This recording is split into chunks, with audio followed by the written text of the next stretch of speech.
All right, Psalm 60. Let's call this one, Will I Remember His Banner? In this psalm that structurally, or at least the way it's laid out in terms of its organization, seemed to spin around two concepts. One, a banner, thus the title, and that banner being a sign for the direction in which David needed to lead the people to a period of recovery, because right now he's describing the way in which God seems to have rejected Israel as a nation, or at least under David. Verse 1, "Oh God, you have rejected us, broken our defenses. You have been angry. Oh, restore us." And much of the rest of the psalm is going to be devoted to that path to restoration. As we skip down a few verses down to verse 4, he's going to say, "You have set up a banner for those who fear you, that they may flee to it from the bow." And so as he seems to be describing the way in which Israel has now begun to be defeated before their enemies, he's describing the way in which the way back to safety is found in God. Why? Because in verses 6 through 8, he's going to say, "God has spoken in his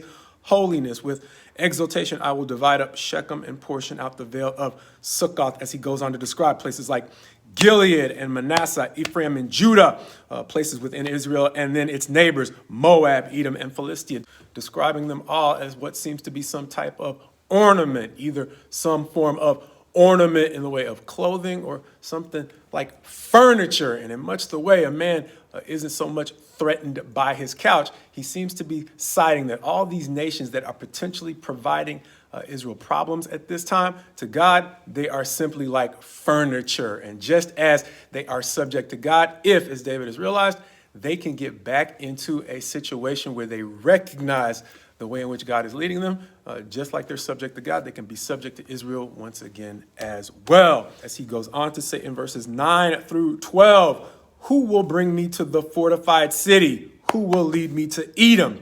Have you not rejected us, O God? You do not go forth, O God, with our armies." But there's still a solution. Verse 12, "With God we shall do valiantly. It is he who will tread down our foes."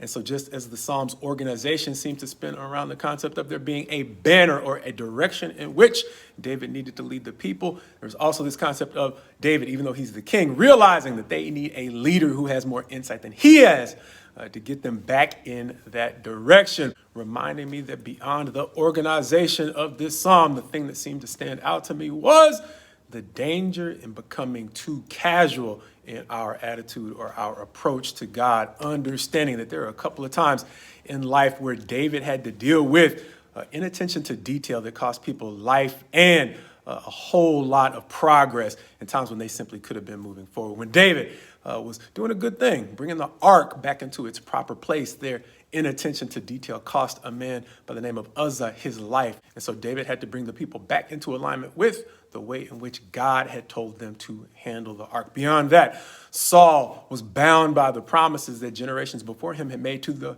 people called the Gibeonites. But in his zeal to serve God, he went too far, broke the nation's vow to the Gibeonites, and began to kill them. And so when David was king, even though Saul was long gone, the way in which he broke their covenant with the Gibeonites kept the nation from moving forward, and in particular seemed to leave them in a period of prolonged drought. And so even though that was not a mess that David made, it was one that he had to clean up.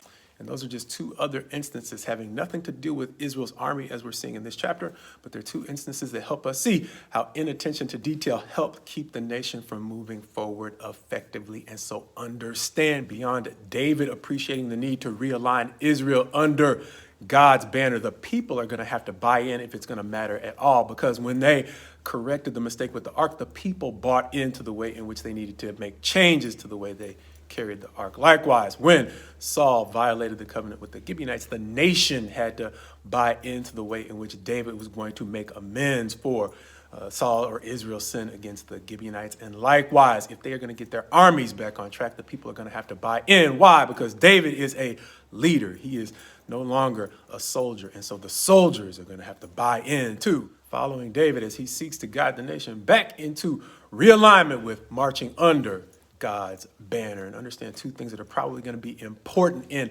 aligning the entire nation and moving back in that direction. And it's going to be, one, understanding the significance of the details or attention to detail. And then two, actually prioritizing the nation's success, which seems like it is a safe assumption, but it's not. Why? Because on the one hand, if we have folks who do not understand the need for attention to detail, as soon as you get messes like carrying the ark improperly cleaned up, they'll simply make more if they are not serious about making sure they do not make similar mistakes again, just in another form. And then likewise, it is not always safe to assume that everybody in Israel is cheering for David. Why? Because by the time we get to Psalm 62, we will see once again he is dealing with enemies who outwardly bless him or cheer for him, but inwardly want to see him fail. As chapter 62, verse 4 is going to say, they bless with their mouths, but inwardly they curse. A condition that today we sometimes call passive aggression, or at least that's the term I'm going to use for it. Because why? It can refer to times in which folks take on a task eagerly, only to do it in a way that would lead to the organization or the task's ultimate failure. And so much like David needed people who genuinely appreciated the need for attention to detail, and he needed people who were genuinely interested in seeing Israel succeed. My prayer for you is my prayer for me, that insofar as we are asking God to realign us in directions where he is fighting our battles, that he partner us with people who genuinely understand the need for attention to detail, and that he partner us with people who genuinely want to see us succeed.